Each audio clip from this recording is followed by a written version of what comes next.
Quisiera que usted pensara, para empezar, en un momento, una circunstancia por la que usted ha atravesado en su vida, en algún momento de su vida, que lo haya llevado a tener que experimentar y vivir un profundo y terrible desánimo. Un profundo y terrible desánimo, una terrible desmotivación. Una situación que lo haya dejado a usted con el ánimo, como decimos coloquialmente, con el ánimo por el piso. Todos hemos pasado por situaciones así, yo creo, y de pronto si seguramente echamos cabeza, podemos traer a nuestra memoria alguna situación particular en ese sentido. Yo le cuento una que a mí me pasó, una anécdota que muchos cuando se las cuento no me la creen, pero fue cierto. En alguna oportunidad unos amigos se casaron y me invitaron a cantar las canciones de la boda. Entre las canciones de la boda me pidieron que cantara esta de Andrés Cepeda que se llama Día tras Día. No sé si ustedes la han escuchado. El caso es que, bueno, pues a mí no me parecía mucho para la boda, pero pues para darles gusto a ellos, la preparé, la ensayé una y otra vez, me la aprendí y llegó el día de la boda y llegamos allá y entonces pues llegó el momento de la canción, me paré, la canté con toda la pasión, toda la cosa y finalmente pues la canción salió hermosa, modestia aparte. No, mentiras. Pero el caso fue que los novios quedaron muy contentos. Me dijeron, ay, Patico, gracias por la canción, te salió muy bonito todo. Y yo, bueno, qué bueno. Pasamos a la recepción. Y en la recepción resulta que el maestro de ceremonias llega y dice, bueno, el novio le tiene una sorpresa a la novia. Y todo el mundo, uy, en el matrimonio debe ser algo tremendo, ¿no? Cuando dice, con ustedes, Andrés Colmenares. No, mentiras. Andrés Cepeda. Y yo, todo el mundo, ¿cómo? Se voltea a mirar, efectivamente, allí en la Confra de Unicentro, es verdad, es en serio, eso pasó de verdad, en la Confra de Unicentro.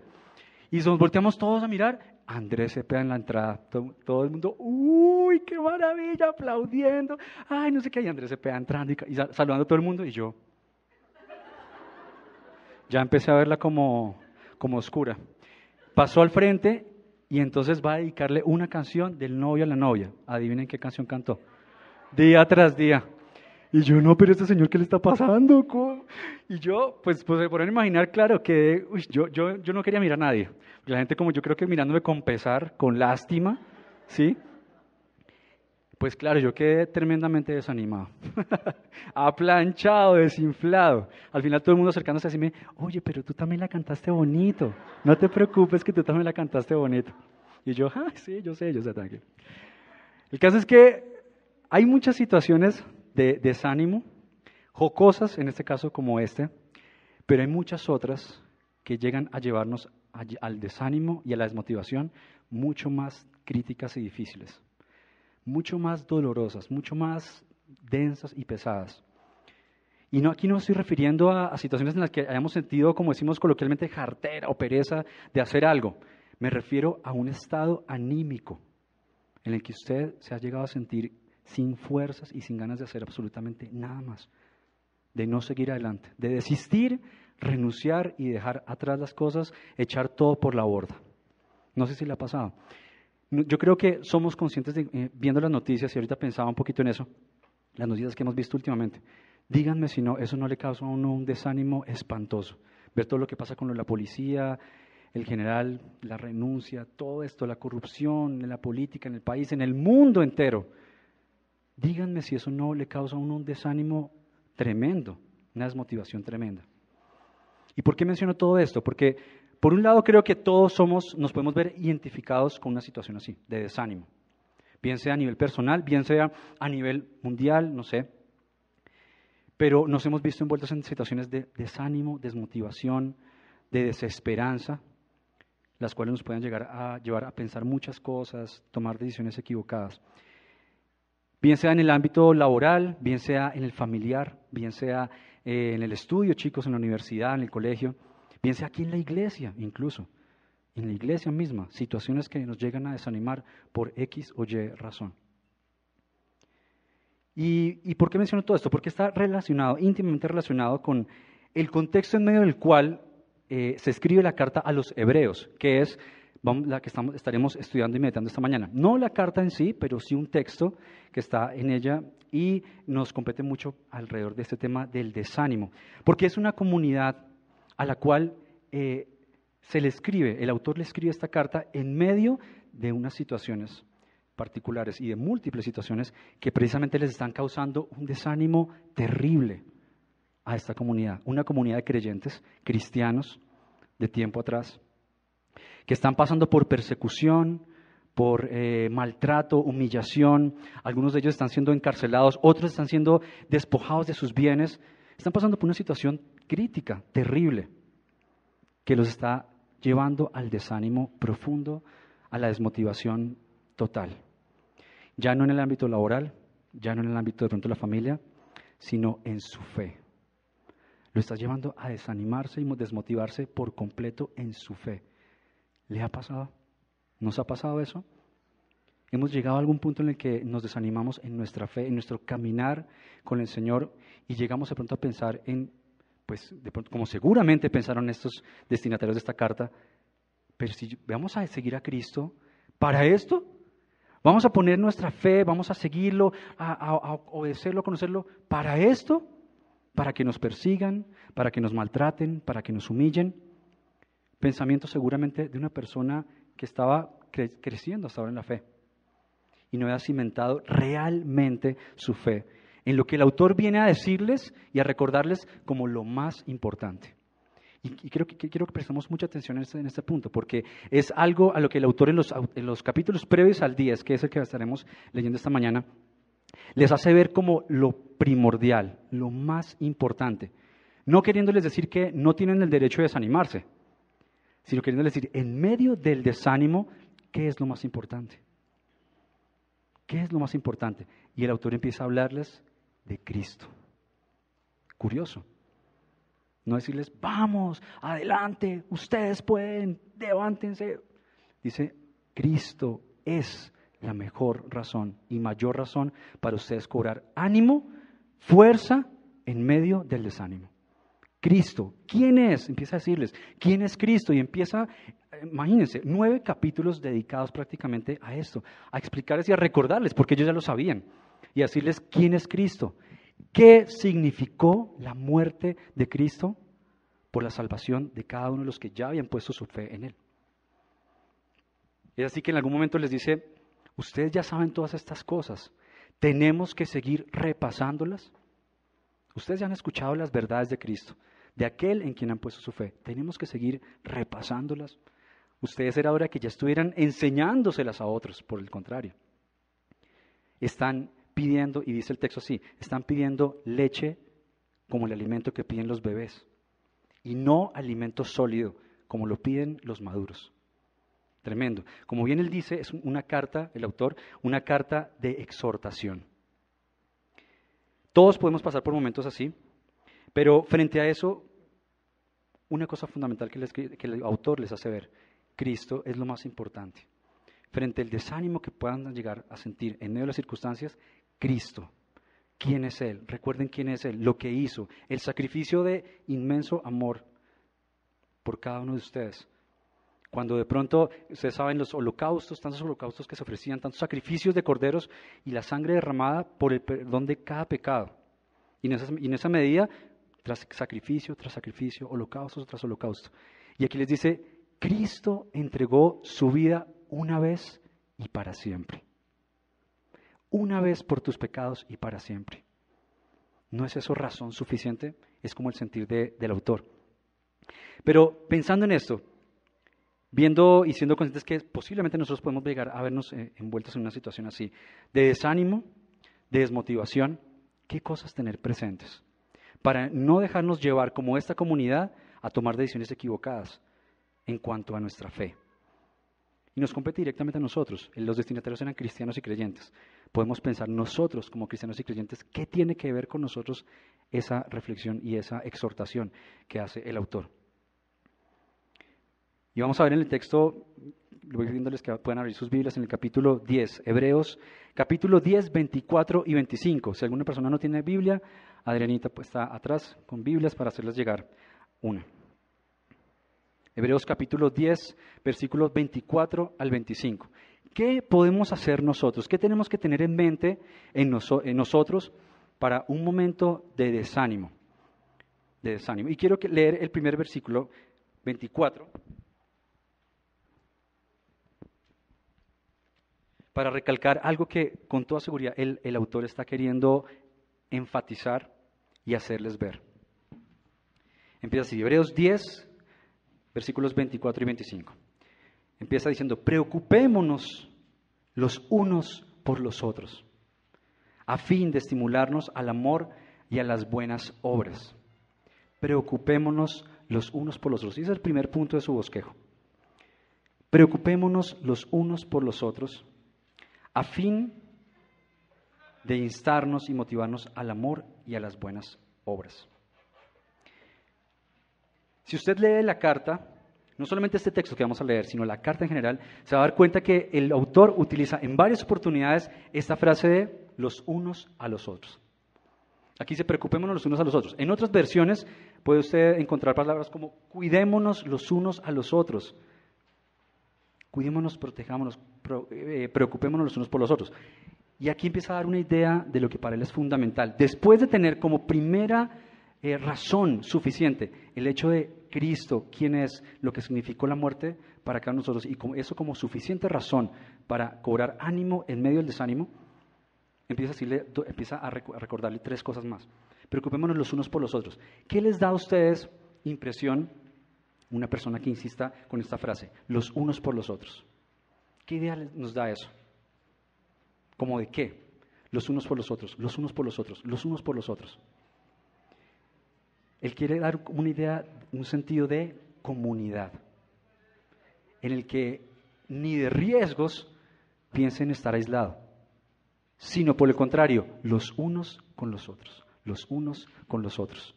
Preocupémonos los unos por los otros, a fin de instarnos al amor y a las buenas obras. Es algo primero que el autor les hace ver, preocuparse los unos por los otros, entrando a hacerles ver la idea de vital importancia en la comunidad, estar unidos, preocupándonos los unos por los otros. ¿Y qué es esto del amor y las buenas obras? ¿Qué es lo del amor y las buenas obras? Si usted se acerca, no busque la cita, puede anotarla y después buscarla. En Juan 13:34 habla acerca del amor. Si ustedes recuerdan, empieza diciendo, nuevo mandamiento aquí les doy, que se amen los unos a los otros. Así como yo los he amado primero, ahora ustedes ámense los unos a los otros. Y en esto los reconocerán como mis discípulos, si ustedes se aman los unos a los otros. Es inspiración de Dios y por tanto uno puede darse cuenta que está en el corazón de Dios. Hay algo detrás de eso, del hecho de hacernos ver, tú no estás aislado, tú haces parte de un cuerpo, tú haces parte de una familia en la que tú puedes preocuparte por otros y otros pueden preocuparse por ti.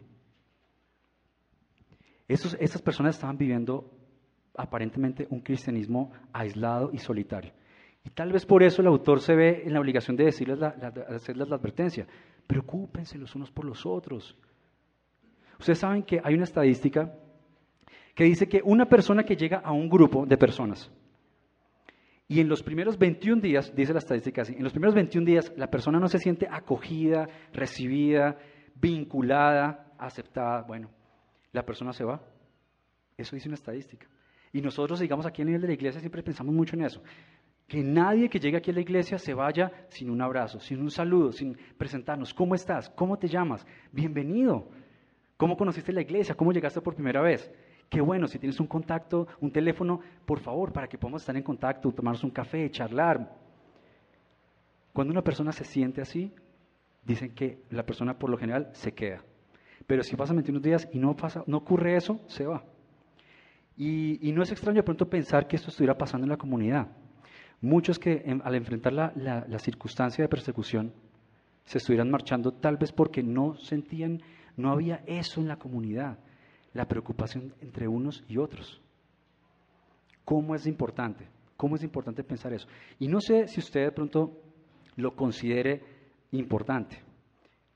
El hecho de no solamente a veces como seres humanos tendemos a que otros piensen en nosotros, en nuestras necesidades, pero nosotros decir, y no hay otros que también tienen necesidad, y para quien yo puedo ser de ánimo, de pronto, terrible. Usted sabe, le pregunto, de aquí, de personas que están a su alrededor, que estén pasando por un momento terrible de desánimo, por ejemplo, ¿sabe, conoce personas? Y qué bueno, frente a la palabra, tomar retos y desafíos. Y frente a situaciones así, si las conocemos, tomar retos y desafíos, y cambios y decisiones, y decir, yo sé que fulanito está pasando por esto. Voy a tomar cartas en el asunto. Yo voy a verme como persona de ánimo para él, para ella. Y en segundo lugar, las buenas obras. Las buenas obras. En el capítulo 2 de Efesios, en el versículo 10 también, Pablo habla acerca de las buenas obras y dice, todos aquellos que han sido creados en Cristo, quienes hemos sido creados en Cristo para buenas obras. Todas aquellas, dice el texto, todas aquellas que de antemano fueron pensadas y planeadas por Dios para que fueran puestas en práctica por nosotros. Esto del amor y las buenas obras es algo que a lo que todos los cristianos estamos llamados. Entonces yo me pregunto una cosa, sabiendo eso y pensando y teniendo en mente una persona que se haya alejado, que usted sepa que se haya alejado, se haya desanimado y se haya alejado de la iglesia, no es de preocuparnos que una persona así ya no esté cumpliendo estos sueños de Dios, estos sueños de que nos amemos unos a los otros, esos sueños de que podamos hacer las buenas obras que Él pensó con amor de antemano para cada uno de nosotros. ¿No nos ha de preocupar eso? Y de motivarnos a decir, yo tengo que hacer algo, tenemos que hacer algo. Y eso es a lo que los quería motivar. Preocupémonos los unos por los otros, instándonos al amor y a las buenas obras. Muchos estaban olvidando eso, lo verdaderamente importante.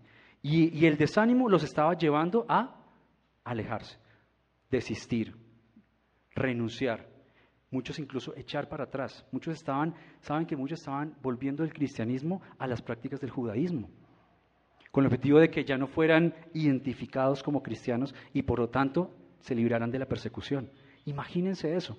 Y el autor viene a decirles, ¿pero qué está pasando?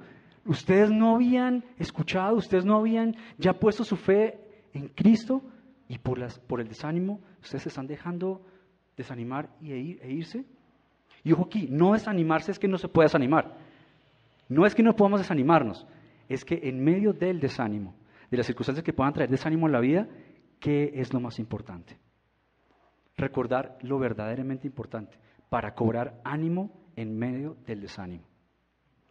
Y es lo que el autor viene a decirles como segundo punto, pensando en todos aquellos que por el desánimo estaban alejándose, yéndose de la comunidad, botando todo por la borda, echando todo atrás y volviendo atrás, retrocediendo.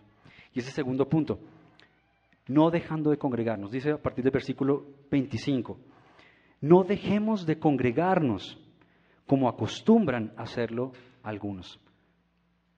Eso es vital. Y si le puedo decir, es un peligro que usted esté lejos de la comunidad, lejos de este cuerpo. Si usted vive un cristianismo aislado, solitario, déjeme decirle que está en riesgo, está en peligro. Muchos se pueden ir y pueden ir a otra iglesia. ¡Qué bueno! No necesitamos que vengan a esta iglesia.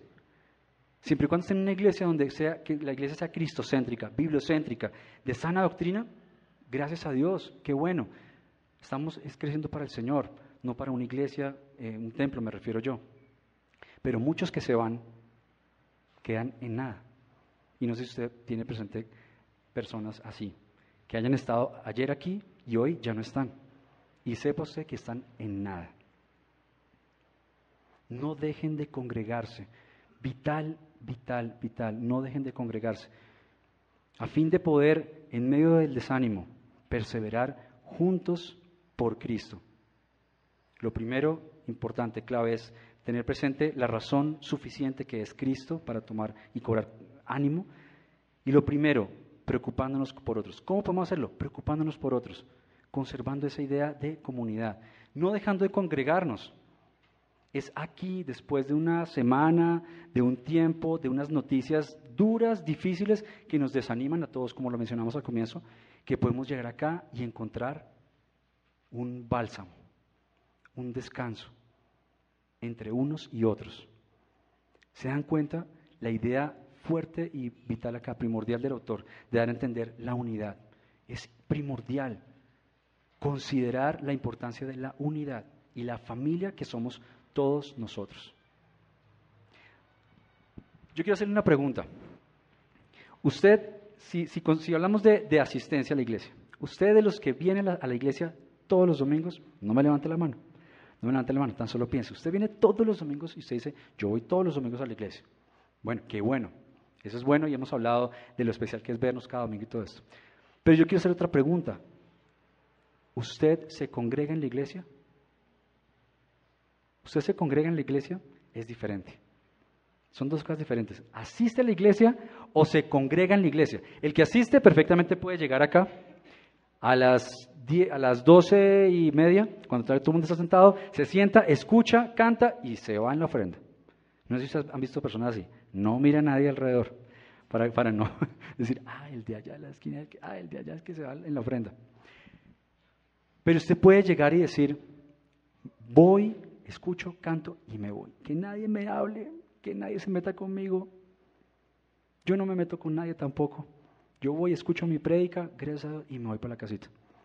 Déjeme decirle que si usted hace eso, usted está asistiendo a la iglesia.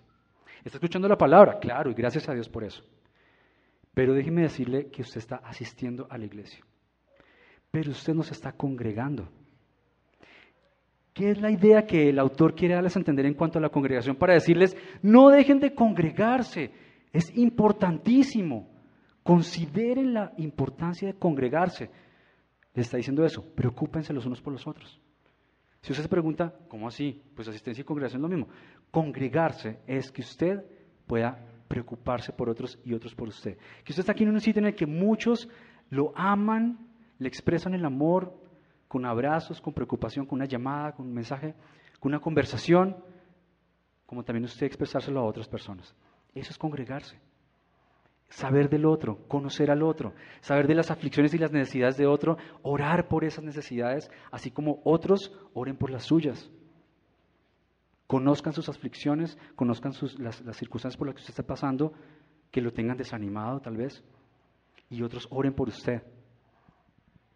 Y tener esa experiencia hermosa, hermosa de bendición, que es encontrar una persona con la que usted pueda contarle sus cosas y escuchar de esa persona sus cosas y llegar al punto de decir, qué bueno, gracias por haber confiado en mí al decirme eso y gracias por haberme escuchado.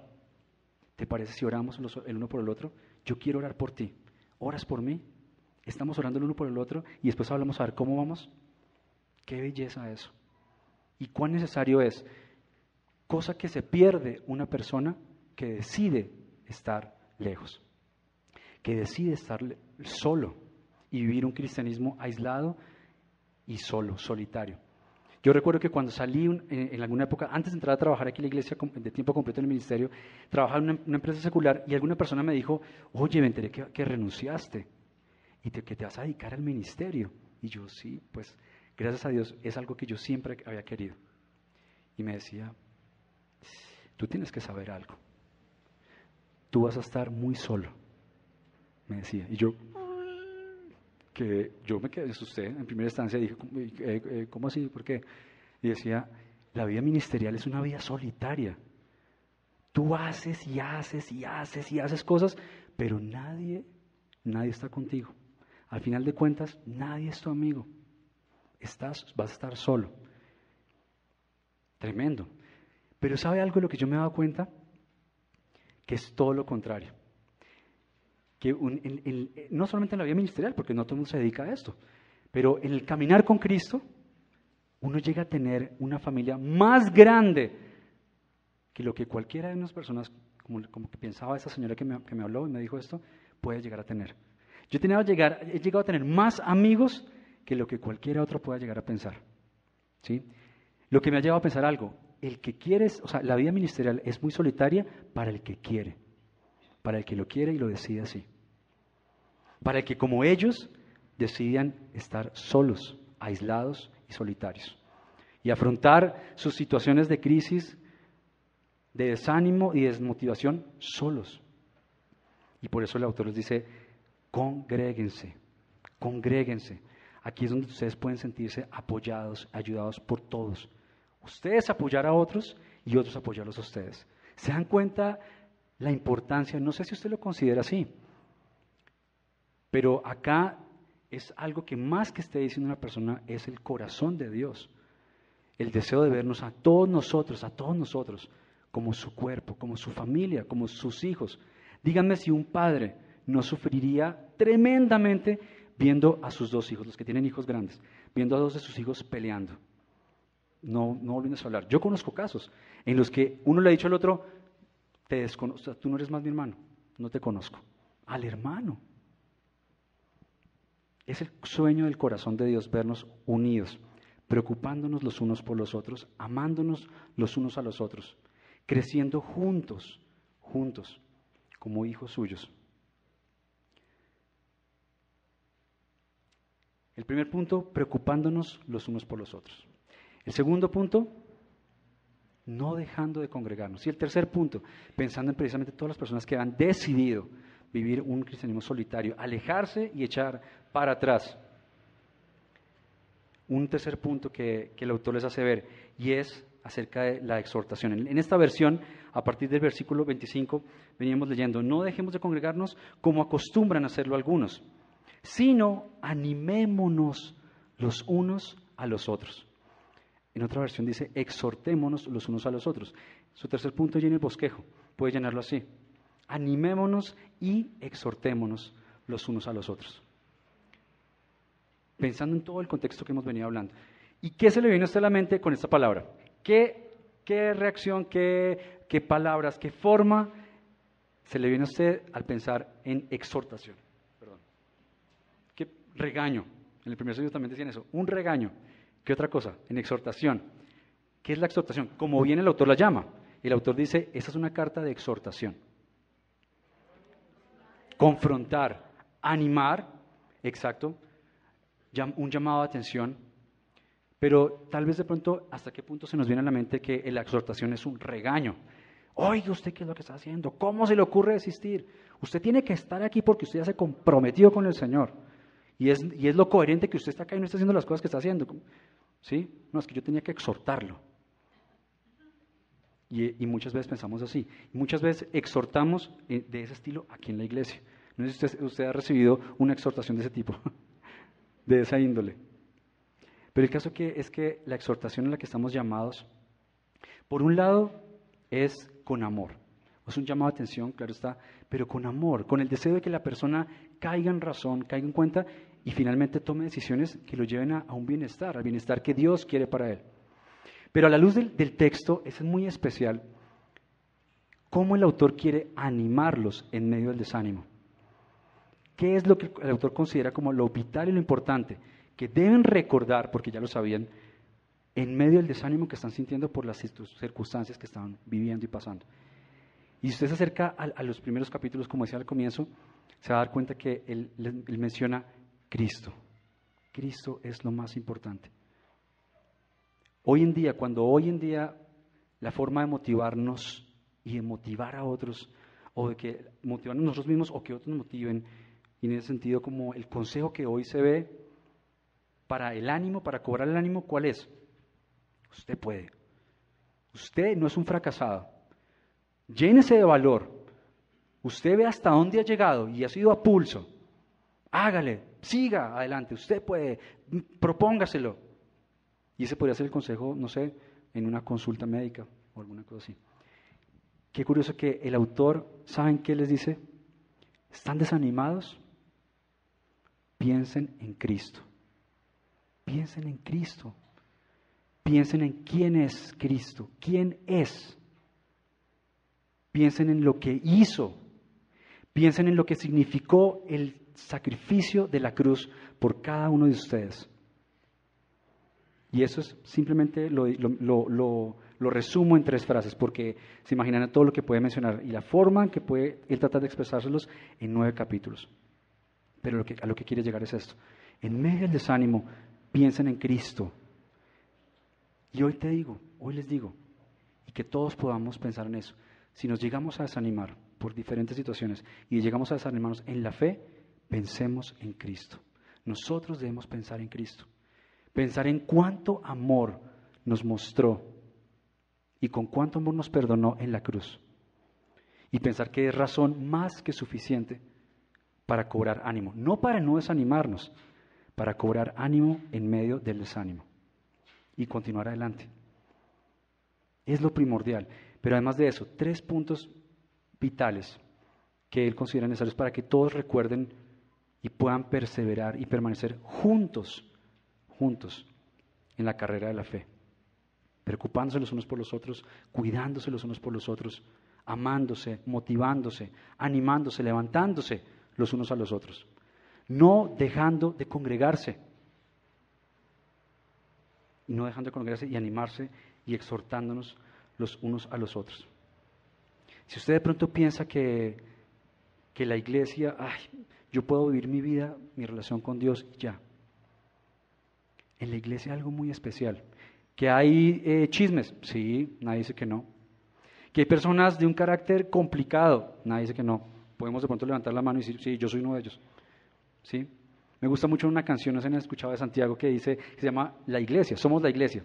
Y la canción dice eso, la iglesia, aquella que está llena de personas imperfectas, aquella donde hay personas que, ay Dios mío, con las que no podemos, pero es aquello que Cristo se inventó.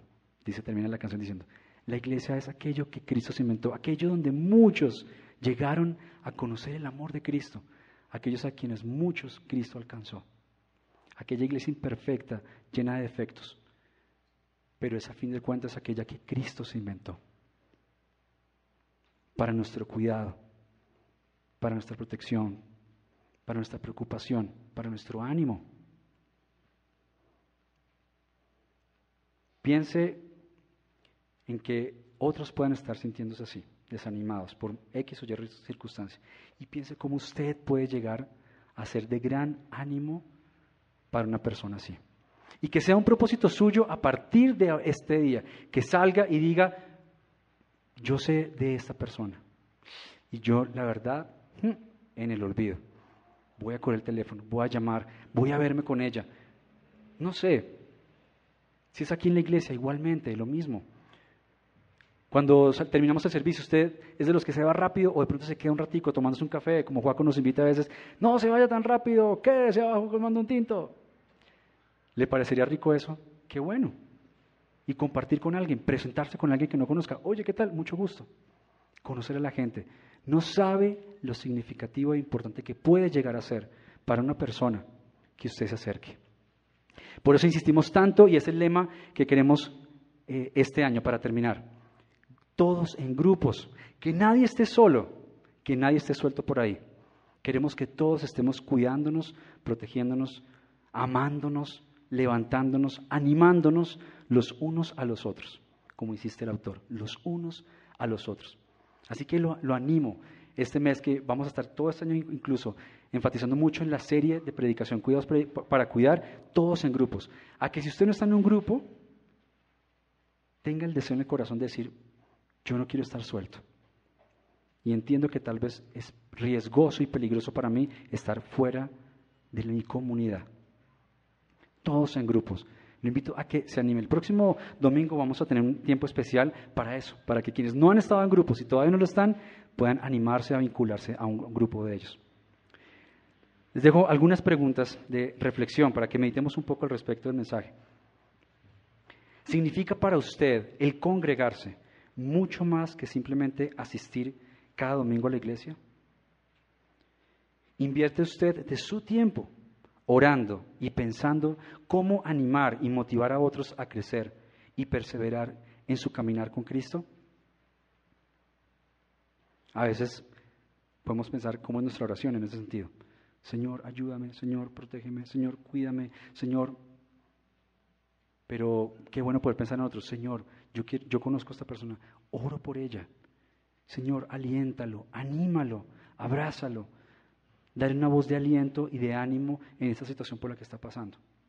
Y saber que Dios se ocupa de nuestras necesidades también, en ese sentido. Y la tercera, puede pensar ahora que el sacrificio de Cristo en la cruz, en el sacrificio de Cristo en la cruz, puede hallar fortaleza y la razón suficiente para continuar y no desfallecer cuando se encuentre desanimado. ¿Sería suficiente para usted, para nosotros, esa razón, para en medio del desánimo cobrar fuerzas y seguir adelante? En el primer servicio, una chica del garaje se me acercó y me decía, yo a veces me he sentido así, pero ¿sabes que sí? Cristo, me decía, Cristo, Cristo, Cristo, Cristo, Él murió por mí. Y me decía, y me llenaba de mucha emoción eso. Que un joven pueda llegar a decir, que sea un reto para todos nosotros, poder llegar en un punto, en un momento así de tanta debilidad y desánimo, llegar a decir, Cristo, Cristo, Cristo, Cristo murió por mí. Su amor fue inagotable para mí y para siempre, para siempre. Ya todas mis deudas Él las canceló, están cubiertas. Y que eso nos llene de alegría, de ánimo, de fuerza para seguir adelante. Y para animar a otros.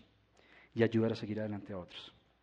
Acompáñenme a orar. Y vamos a terminar orando y dando gracias al Señor por su palabra. Señor, como siempre, hay gratitud en nuestro corazón por escuchar tu palabra, escuchar el amor con el que nos corriges, nos exhortas. Nos quieres poner algo en el corazón, algo en el corazón. Quieres quitar algo de con lo que hemos venido pensando y viviendo tal vez nuestro cristianismo, nuestra vida cristiana. Y quieres sembrar hoy algo diferente y especial. Siempre con el objetivo de cuidarnos, de vernos cuidados, de vernos amados. ¿Y quién es más si no somos nosotros, tus manos aquí en la tierra, Señor? Tu voz de aliento. Basados siempre en la palabra, claro está. Por eso nos insistes tanto en la comunidad. Mueve nuestro corazón, Señor. Si está lleno de prevenciones, si está lleno de prejuicios, mueve nuestro corazón a entender y ver que la iglesia está en tu corazón. Que la comunidad y todos como pueblo y como hijos estamos en tu corazón y en tus sueños de vernos cuidándonos, amándonos los unos a los otros, preocupándonos los unos por los otros. Y oramos, Señor, pidiendo que nos cambies esa mentalidad, esa forma de pensar a nosotros, como también nos muevas a animar a otros en ese mismo sentido. A animar a otros. No vivir aislados, no vivir cristianismo aislado y solitario, sino en comunidad, en unidad, en familia, la familia hermosa que tú nos has hecho por tu sangre. Gracias por tu palabra, Señor. Rétanos, desafíanos con tu palabra y haznos ver esta misma semana, que podamos hacer cosas pensando en esto, en que somos parte de una familia. Y hay muchos también que necesitan saberlo, necesitan recordarlo, necesitan sentirse amados y acogidos nuevamente. Sobre todo cuando aquel día llega, como termina el texto que leímos en esta mañana. El día en que tú llegues y nos veas a todos unidos, cercanos, preocupados unos por otros, amándonos unos a otros, así como tú nos amaste a nosotros también primero. En tu nombre te damos las gracias, Padre, por tu palabra. Pedimos tu bendición, tu guía y tu dirección. En el nombre de Jesús. Amén.